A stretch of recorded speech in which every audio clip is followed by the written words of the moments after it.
Assalamualaikum warahmatullahi wabarakatuh.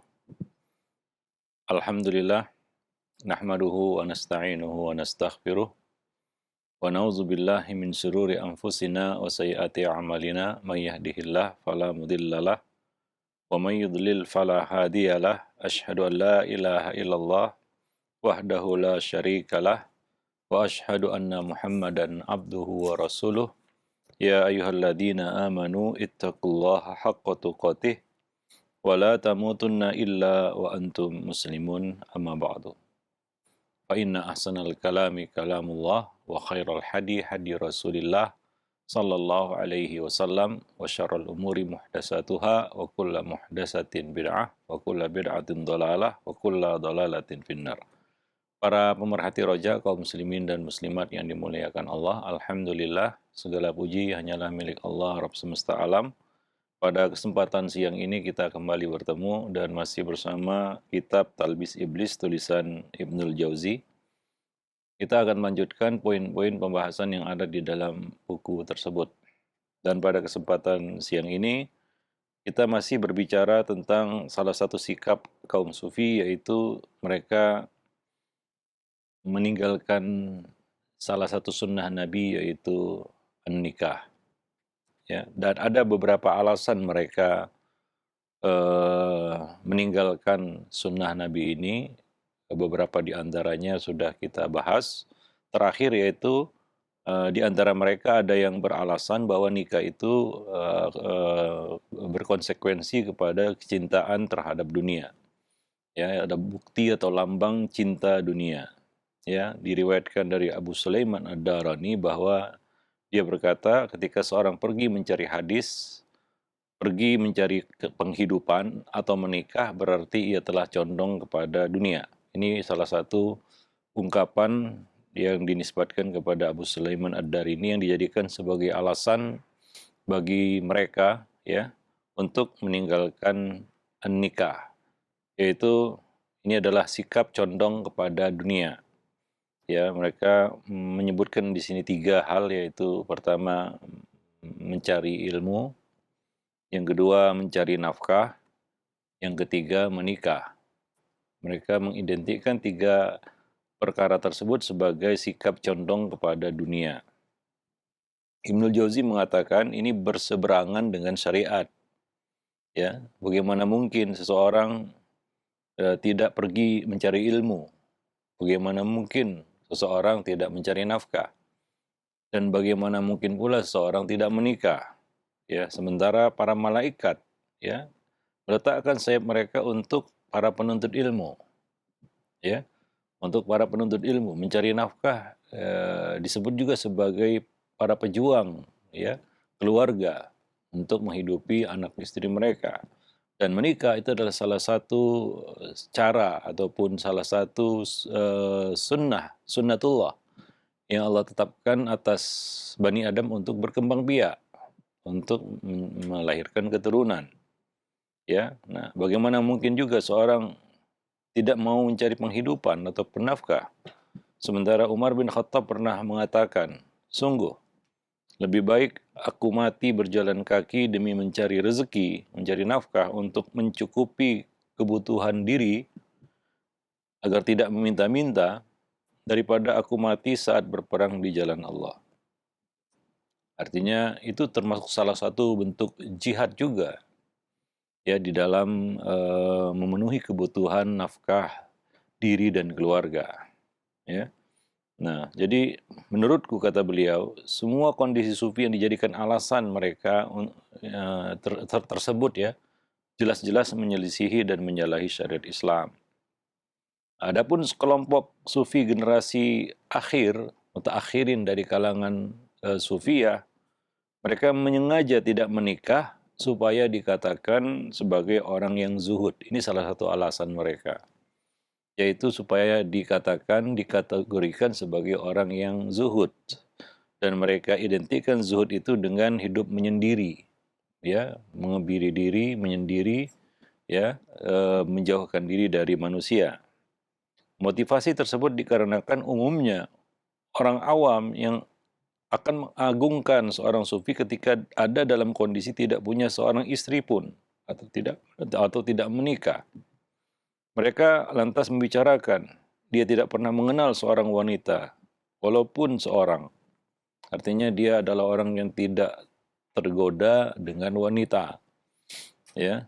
Dan mereka lambangkan bahwa wanita itu adalah yang menjerumuskan Adam, ya, hingga keluar dari surga, ya, melanggar perintah Allah Subhanahu wa taala. Nah, ini juga satu kekeliruan yang sudah kita jelaskan kemarin, ya, bahwa yang menggoda Adam hingga keluar dari surga itu bukan wanita, bukan istrinya, bukan pasangannya, ya, tapi iblis yang menggoda Adam, ya, sehingga sebagian orang-orang awam, ya, melambangkan wanita itu sebagai seperti makhluk yang apa namanya, menyesatkan ataupun membahayakan, ya. Keberadaannya itu menjadi beban, sehingga di kalangan orang-orang yang tidak beragama mungkin ada yang melambangkan wanita itu sebagai syaitan. Orang-orang Arab jahiliyah, ya, sangat menyampingkan kaum wanita sehingga bayi wanita dikubur hidup-hidup, ya, dianggap beban dan lain sebagainya. Dan Islam meluruskan pandangan yang keliru itu, ya, bahwa yang menjerumuskan Adam bukan seorang wanita, tapi iblis. Dan wanita itu bagian dari pria. Innaman nisa syaqaiqur rijal. Sesungguhnya wanita itu adalah bagian dari pria. Dan pria itu bagian dari wanita. Ya. Jadi bukan sesuatu yang menjadi beban dalam kehidupan. Dia melengkapi sehingga, ya, menjadi sempurna. Begitulah kedudukan wanita di dalam Islam. Tapi sebagian orang memandang wanita itu sebagai sumber masalah, ya, sumber bencana dan malapetaka. Ya, wallahu a'lam bishawab. Nah, jadi sebagian orang melihat, ya, bahwa orang yang tidak tergoda dengan wanita itu adalah orang yang zuhud, atau dia tidak memiliki istri, dia adalah seorang yang zuhud, ya. Nah, ini adalah pandangan yang keliru. Inilah yang disebut sebagai karahiban yang menyalahi dan menyelisih syariat yang dilakukan oleh umat-umat terdahulu dari kalangan kaum Nasrani. Mereka memilih hidup dengan cara kependitaan atau kerahiban, rahbaniyat dan ibtada'uha, ya. Itu tidak ada di dalam Islam. Ya, justru Islam menganjurkan, ya, penganutnya atau pemeluknya untuk menikah. Ya, ada anjuran untuk, ya, menikah. Ya, para pemerhati roja kaum muslimin dan muslimat yang dimuliakan Allah. Ya, salah seorang, ya, tokoh sufi yang dijadikan perkataannya, tulisnya sebagai hujah atau argumentasi, ya, adalah Abu Hamid Al-Ghazali. Ya, dia mengatakan seorang murid maksudnya di sini adalah istilah yang dipakai untuk orang-orang yang mengikuti ajaran tasawuf atau penganut sufi pemula, ya. Ini dijelaskan oleh beliau sendiri, murid itu maksudnya adalah penganut sufi pemula. Sudah seharusnya tidak disibukkan dengan urusan pernikahan. Jadi ini menjadi satu syarat bagi mereka untuk menjalani suluk istilahnya, yaitu kehidupan para sufi. Ya, nah, dari awal memang sudah dijauhkan dari yang namanya pernikahan, ya, karena menikah menghalanginya dari suluk, sekaligus membuatnya senang ya, saat bersama istri. Sedangkan siapa saja yang senang kepada selain Allah berarti dia telah melalaikan Allah. Nah, ini pandangan mereka, ya. Padahal, ya, kita ketahui bersama bahwa, ya, bermain bersama istri itu juga ibadah, salah satu bentuk ibadah, ya, dilakukan oleh hamba yang terbaik yaitu Rasulullah Sallallahu Alaihi Wasallam. Nabi juga bermain-main dengan istri, bersenang bersama istri, dan itu salah satu tujuan menikah. Ya, salah satu tujuan menikah yaitu membuat jiwa dan diri menjadi tenang. Ya, karena manusia punya nafsu birahi yang perlu diatasinya, yaitu salah satu dengan menikah. Ya, nah Ibnu Jauzi mengatakan, saya benar-benar heran dengan pernyataan Al-Ghazali ini. Apakah dia tidak tahu bahwa di saat seorang hamba berniat memelihara kehormatan diri, dia menjaga kehormatan diri, punya keinginan untuk memiliki anak, atau menjaga kehormatan wanita, maka semua ini tidak menyimpang dari suluk. Semua keinginan ini tidak menyimpang dari suluk. Ataukah dia menilai bahwa merasa senang saat berada di dekat istri, ya, akan dapat menafikan senangnya hati dikala menjalankan ketaatan kepada Allah? Artinya apakah bersenang-senang bersama istri itu berarti melalaikan Allah Subhanahu wa taala? Ya, sementara Nabi menganjurkannya. Salah satu dari 3 permainan yang dibolehkan atau mubah adalah seorang laki-laki atau seorang suami bermain bersama istrinya. Ya, kalaulah hal itu melalaikan, tentunya Nabi tidak membolehkan atau bahkan menganjurkan. Ya, Allah Subhanahu wa taala mengatakan di dalam Al-Qur'an surat Ar-Rum ayat 21, "Qamin ayatihi an khalaqalakum min anfusikum azwajan litaskunu ilaiha wa ja'ala bainakum mawaddatan wa rahmah." Dan di antara tanda-tanda kebesaran Allah Subhanahu wa taala adalah Allah Subhanahu wa taala menciptakan pasangan-pasangan untuk kamu dari jenismu sendiri, yaitu dari kalangan anak Adam juga, agar kamu cenderung dan merasa tentram kepadanya. Itulah pasanganmu, lawan jenismu. Dan dia menjadikan di antaramu rasa kasih dan sayang, rasa cinta dan kasih sayang.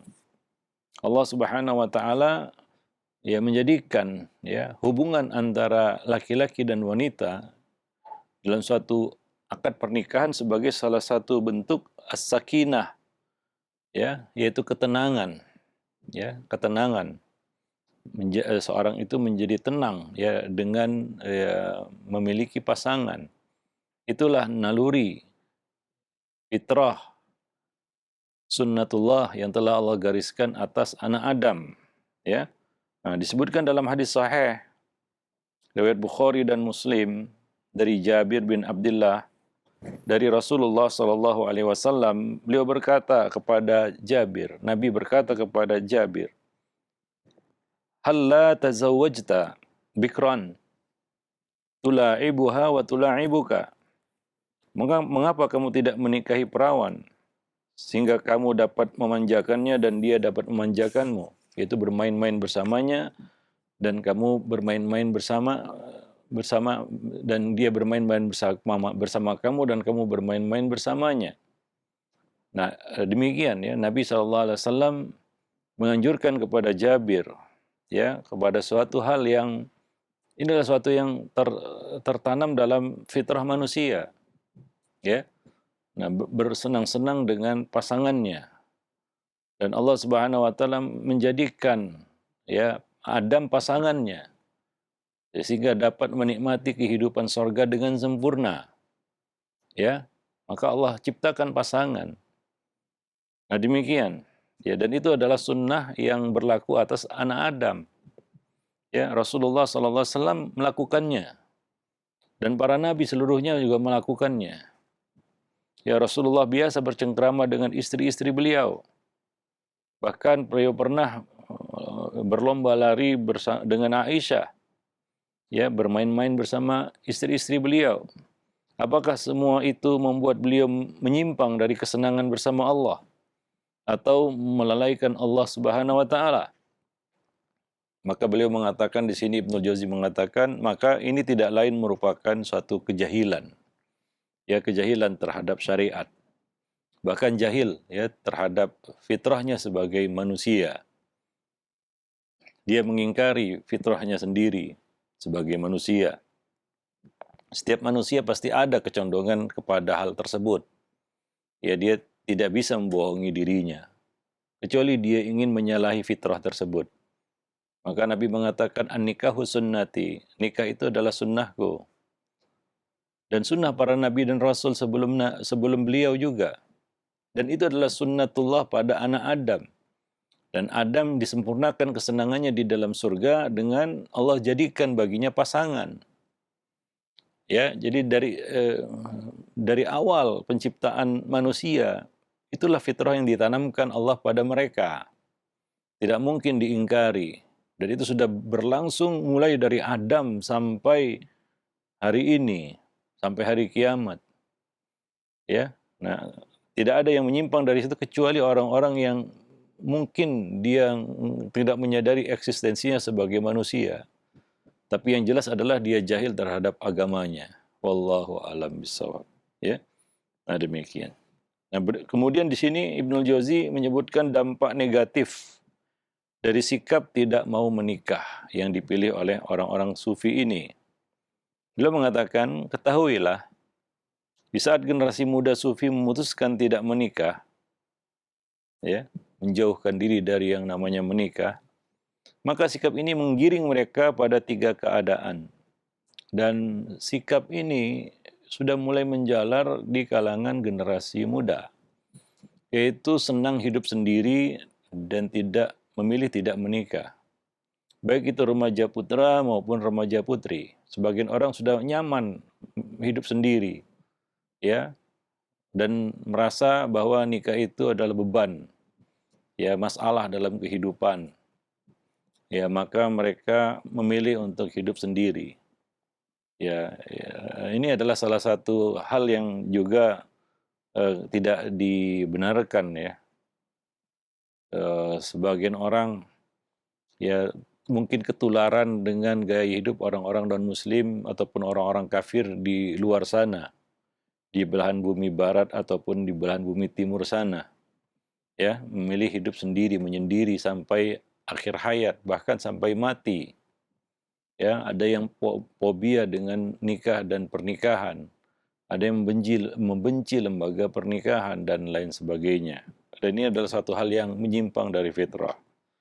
Ya, beliau mengatakan, yang pertama adalah ini dampak negatif dari sikap tidak mau menikah, ya. Pertama adalah sering sakit akibat tertahannya air mani. Ya. Ketika seseorang lama menahan air mani, maka hal itu akan berdampak pada kesehatan tubuhnya. Ya, akan berdampak pada kesehatan tubuhnya. Abu Bakar bin Zakaria Ar-Razi rahimahullah mengemukakan, aku mengetahui satu kaum yang dahulu punya banyak air mani. Namun setelah mereka tidak berhubungan badan, ya, yaitu tidak melakukan jima karena pengaruh paham filsafat, tubuh mereka menjadi dingin, sulit bergerak, gelisah tanpa sebab, mengalami gejala halusinasi, serta gairah syahwat juga nafsu makan mereka turun drastis. Ya, ini akibat dari tertahannya air mani dalam waktu yang lama. Ya, Abu Bakar bin Zakaria juga mengatakan, aku melihat seseorang yang meninggalkan rutinitas berhubungan intim. Dia kehilangan nafsu makannya. Meski baru makan sedikit, dia sudah merasa mual dan ingin muntah. Namun setelah dia kembali berhubungan badan, yaitu melakukan aktivitas jima seperti sedia kala, berbagai gejala tersebut hilang dalam waktu singkat. Ya, memang begitulah sunnatullah, ya, fitrah yang Allah Subhanahu wa taala telah tanamkan pada diri manusia. Ada nafsu pada manusia, nafsu birahi, dan itu perlu disalurkan. Makanya Nabi mengatakan, jika salah seorang dari kamu melihat seorang wanita yang menakjubkan, itu naik nafsu birahinya. Itu satu hal yang wajar. Nggak wajar kalau nggak muncul itu. Itu lebih aneh lagi sebenarnya. Dia lihat wanita tapi tidak merasa apa-apa gitu. Kalau ada perasaan seperti itu perlu diperiksakan. Karena wajar Nabi mengatakan menakjubkan dirinya. Iya, pasti muncul itu. Tapi ada solusinya, yaitu hendaklah dia kembali ke rumahnya mendatangi istrinya. Karena dia dapati pada istrinya apa yang dia dapati pada wanita itu. Artinya dia dapat menyalurkan nafsu birahinya dalam perkara yang halal, ya, dengan cara yang halal. Ya, nah demikian. Wallahu alam bissawab. Itu adalah salah satu solusinya, sehingga dia bisa menyalurkan energi birahinya itu dengan benar. Dan ini adalah sangat bermanfaat bagi kesehatannya. Dan itu adalah sesuatu yang wajar jika dia merasa ya muncul rangsangan syahwat ketika melihat wanita. Ya, itu adalah hal yang sangat normal sebenarnya. Ya, yang nggak normal itu dia lihat wanita nggak ada rasa apa-apa. Nah ini bahaya ini. Ya itu justru berbahaya itu. Nah, bohong lah kalau dia katakan saya nggak pengaruh, nggak muncul nafsu, kecuali memang ada kelainan, mungkin ya, mungkin. Tapi kalau dia normal pasti ada. Tapi kita sampaikan tadi bahwa Nabi menjelaskan ataupun menyebutkan kepada kita solusinya. Nabi menjelaskan kepada kita bagaimana kalau hal itu ya terjadi pada diri kita. Apa caranya? Bagaimana solusinya? Nah demikian. Wallahu alam bisawab. Ya, nah itu yang berusaha untuk dijadikan alasan oleh orang-orang sufi untuk meninggalkan wanita, yaitu mereka merasa tidak punya pengaruh, nggak punya perasaan apapun terhadap wanita. Nah ini sangat tidak normal tentunya. Ya kalau laki-laki tidak punya ketertarikan kepada wanita, pasti ada. Ya, nah demikian. Wallahu a'lam bishawab. Yang kedua adalah kata beliau di sini, Ibnul Jauzi mengatakan, kembali ke kebiasaan yang telah ditinggalkan. Banyak kaum sufi yang menahan diri dari berhubungan badan hingga air maninya menumpuk, serta timbul kegelisahan. Akhirnya dia pun kembali melakukan hubungan badan dan sibuk dengan segala kenikmatan duniawi berkali lipat intensitasnya daripada waktu meninggalkannya. Mereka pun seperti orang yang sudah menahan lapar dalam jangka waktu yang lama, kemudian kembali menikmati apa yang sekian lama ditinggalkannya itu. Ya, artinya ini terjadi ya, orang-orang yang memilih hidup dengan cara kepanditaan, yaitu kerahiban, ya pada akhir terjerumus kepada penyimpangan seksual. Ya seperti menyukai sejenis dan lain sebagainya, melampiaskan nafsunya kepada ya bukan kepada lawan jenisnya, kepada sejenisnya. Ada yang melampiaskan kepada anak kecil, ya menjadi seorang pedofilia dan lain sebagainya. Itu terjadi. Ini kasus-kasus yang kita katakan sudah sangat populer di tengah-tengah manusia. Orang-orang yang menjalani hidup kerahiban seperti itu, toh pada akhirnya dia nggak bisa menahan nafsunya. Dan akhirnya, ya, ketika dia mempertahankan prinsip ingin menjadi wanita, justru dia jatuh kepada hal yang lebih buruk. Ya, yaitu dia jatuh kepada homoseksual ya, dan sejenisnya. Wallahu a'lam bishawab. Bahkan ya ada yang melampiaskan itu pada hewan. Waliyazubillah. Nah demikian. Yang ketiga kata beliau, cenderung bergaul dengan anak-anak. Nah tadi kita sebutkan ya banyak yang jatuh kepada kebiasaan pedofil ya, menjadi pedofilian ya karena ya meninggalkan wanita, ya menjauhi wanita. Ini sebenarnya suatu konsekuensi ya, dari sikap yang mereka pilih. Sementara mereka tidak bisa membohongi nafsu syahwat, nafsu birahi yang ada pada dirinya. Itu pasti bergejolak kalau dia normal ya. Ya itu pasti bergejolak pada dirinya. Nah, maka mereka mencari pelampiasan lain. Nah, ketika di antara mereka, kata beliau, ada yang menahan diri dari menikah, air mani yang bertumpuk itu membuat gelisah. Akibatnya mereka merasa nyaman ketika bergaul dengan para anak-anak, bocah-bocah kecil atau mardan istilahnya. Dan ini kita sudah bahas sebelumnya ya, bahwa salah satu penyimpangan kaum sufi ini adalah ya mereka suka bergaul dengan mardan. Mardan itu adalah anak-anak kecil yang belum tumbuh jenggotnya atau yang masih seperti ya kita katakan wanita, masih ya mulus begitu ya, seperti wanita. Tapi dia adalah anak pria yang masih kecil ataupun bocah pria yang kecil. Ya, bocah laki-laki ya. Nah, demikian. Nah, akibatnya mereka merasa nyaman itu berada di dekat orang-orang itu ataupun anak-anak kecil itu. Dan akhirnya iblis pun menipu. Ya, di sisi lain iblis menipu kelompok sufi yang telah menikah. Sehingga mereka menegaskan kami menikah bukan untuk melampiaskan syahwat. Ya, jika yang mereka maksudkan adalah menikah karena mengikuti tuntunan sunnah, maka yang dikatakan ini ya sah-sah saja. Namun jika maksudnya mereka tidak bersyahwat sedikit pun terhadap pernikahan, maka apa yang mereka katakan tadi adalah suatu hal yang mustahil. Ya, kecuali nggak normal tadi ya, ada kelainan. Wallahu alam bisawab. Nah, di sisi lain juga, ya kebodohan atau kejahilan telah mendorong banyak kaum sufi untuk mengebiri diri sendiri.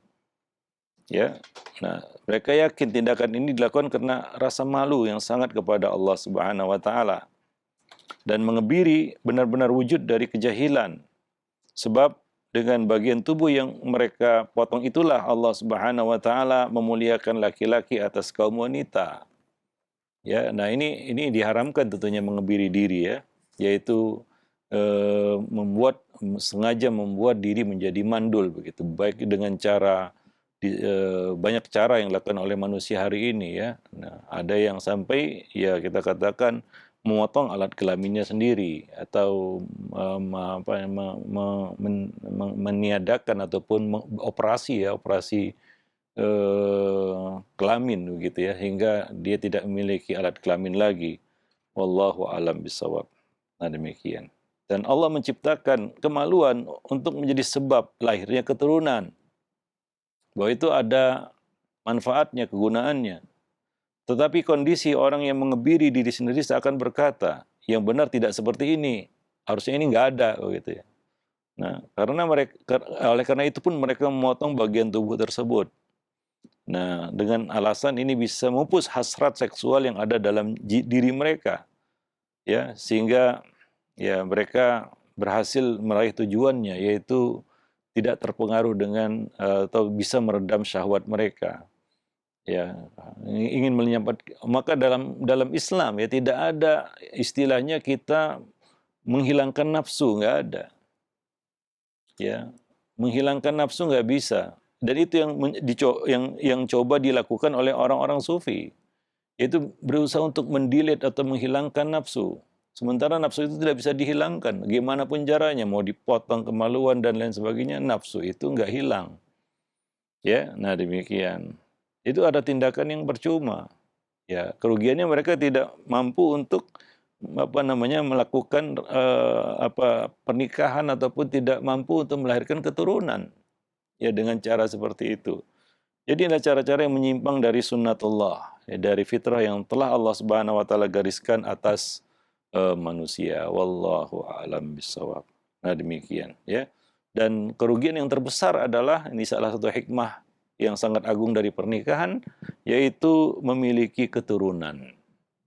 Ini merupakan talbis iblis dan kita katakan tujuan utama dari iblis ya, menggiring mereka kepada sikap hidup menyendiri, membujang dan mengebiri diri ini, yaitu mereka terputus dari keturunan ya. Nah, talbis iblis terhadap kaum sufi ya, tentang tidak adanya keinginan untuk memiliki keturunan ya, sementara kita menikah itu kan ya untuk dapat keturunan ya, untuk mendapatkan anak keturunan, sehingga kita Bani Adam bisa berkembang biak di atas muka bumi ini ya. Nah, demikian. Dan itu adalah salah satu fitrah ya. Maka orang yang menikah dalam waktu yang lama tidak punya anak keturunan, mereka akan gelisah begitu ya. Mereka berusaha untuk dapat keturunan begitu. Itu fitrah sebenarnya yang ada dalam diri manusia, yaitu mereka menikah untuk melahirkan keturunan ya. Nah, dan Allah ciptakan pasangan bagi Adam juga untuk agar bisa melahirkan keturunan ya. Nah, itu tujuan utama dari pernikahan. Maka dari itu Nabi melarang menikah ya. Kalau kalau ada pilihan lain ya, dengan wanita yang mandul begitu ya. Dengan wanita yang mandul. Ada seorang sahabat ya meminta izin kepada Nabi untuk menikahi seorang wanita yang disukainya, tapi mandul. Nabi mengatakan jangan, tidak. Ya, artinya apa? Ya bukan ya bagaimana nasib wanita mandul? Ya boleh dinikahi, tapi ya, tujuan utama menikah adalah untuk punya keturunan. Ya kalau sudah punya keturunan mungkinlah itu bisa dijadikan sebagai alternatif kedua, ketiga, atau keempat. Nah demikian. Wallahu a'lam bishawab. Ya. Tapi sengaja menikahi wanita mandul untuk agar tidak punya keturunan, nah itu tidak dibenarkan. Nabi mengatakan jangan nikahi wanita yang mandul. Ya, Nabi berkata, tazawwaju al-wadud al-walud. Nikahilah wanita yang subur, yang penyayang lagi subur. Ya, subur maksudnya apa? Yaitu mungkin untuk bisa melahirkan keturunan. Agar kita dapat keturunan darinya. Wallahu a'lam bishawab ya. Nah, diriwayatkan dari Abu Sulaiman Ad-Darini bahwa ia mengatakan, orang yang ingin memiliki anak adalah orang bodoh. Ini perkataan yang dinisbatkan kepada Abu Sulaiman Ad-Darani, dan ini juga dijadikan sebagai alasan oleh kaum sufi untuk tidak punya anak. Karena mereka merasa nyaman hidup sendiri, nggak punya istri, apalagi punya anak, begitu ya. Punya istri aja tidak, apalagi punya anak, begitu ya.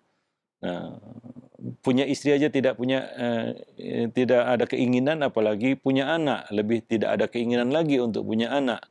Ya sementara punya istri aja mereka tidak punya keinginan untuk itu. Ya, maka mereka menilai bahwa orang yang ingin punya anak adalah orang yang jahil. Tapi sekarang ini coba lihat sebagian kaum muslimin sebagian kaum muslimin ya justru mengikuti cara hidup child free ataupun bebas anak istilahnya. Ya, child free. Dan itu sebagai satu gaya hidup juga di barat sana, di tengah-tengah orang-orang kafir, ya, maupun di timur, ya, non muslim.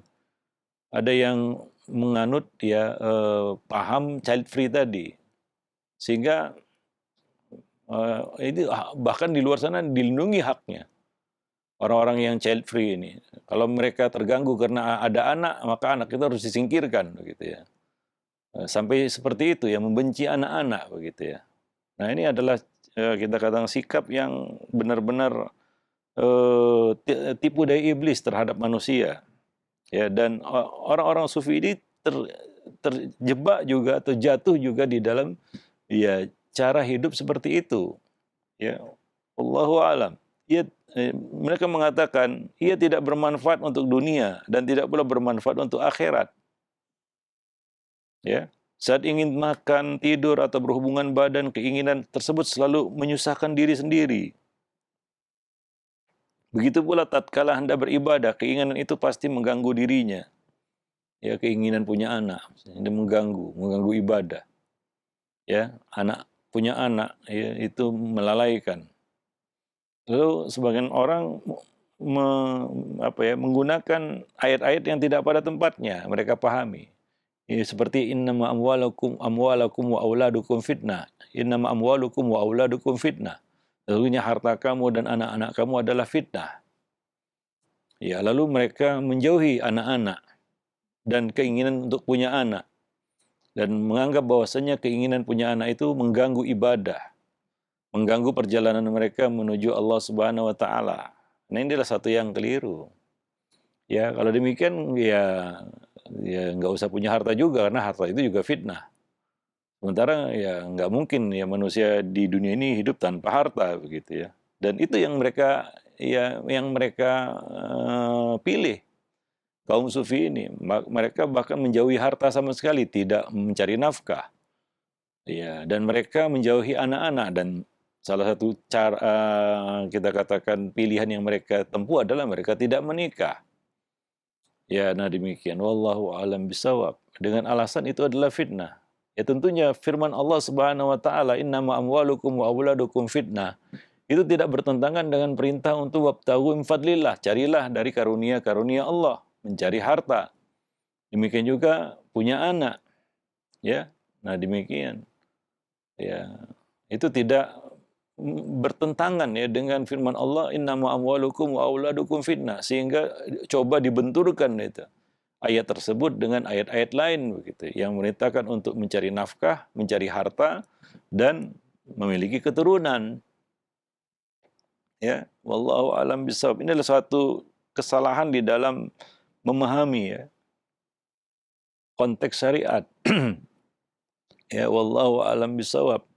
Ya, sehingga ya dikatakan ya, ini ya tangan nggak ada gunanya ini. Maka kita potong aja tangannya. Saya hidup nggak usah pakai tangan. Nah, ketika tangan itu dibutuhkan, ya tangannya sudah nggak ada begitu. Seperti itu. Ya, nah demikian. Maka nas-nas syariat juga harus dipahami dengan benar ya, supaya tidak dibenturkan yang satu dengan yang lain. Wallahu a'lam bishawab. Dan ya kita sebutkan tadi ya bahwa salah satu di antara fitrah manusia adalah naluri yang Allah ciptakan pada manusia adalah mereka berpikir untuk melakukan sesuatu yang melanjutkan ya keberlangsungan hidup mereka di dunia ya dengan memiliki anak keturunan. Wallahu a'lam bishawab. Nah demikian para pemerhati roja kaum muslimin dan muslimat yang dimuliakan Allah. Kajian kita pada kesempatan siang ini mudah-mudahan bermanfaat. Aqulu qauli hadza astaghfirullah li wa lakum wa lisairil muslimin innahu huwal ghafurur rahim. Assalamualaikum warahmatullahi wabarakatuh.